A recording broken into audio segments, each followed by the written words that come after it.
County in southwestern Florida, northern mainland Monroe County in southwestern Florida, central Miami-Dade County in southeastern Florida until 2:45 p.m. Eastern Daylight Time.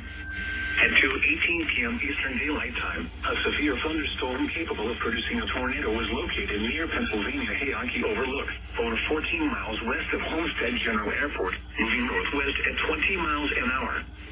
Hazard, tornado. Source, radar indicated rotation. Impact, flying debris will be dangerous to those caught without shelter. Mobile homes will be damaged or destroyed. Damage to roofs, windows, and vehicles will occur. Tree damage is likely. Locations impacted include Shark Valley Obbs Tower, Loop Road East Center, Everglades National Park, and 40 Mile Bend. Take cover now. Move to an interior room on the lowest floor of a sturdy building. Avoid windows.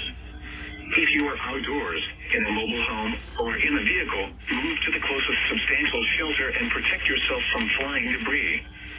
Torrential rainfall is occurring with this storm and may lead to flash flooding. Do not drive your vehicle through flooded roadways. Repeating, a tornado warning has been issued until 2:45 p.m. Eastern Daylight Time for the following county: Collier, Florida,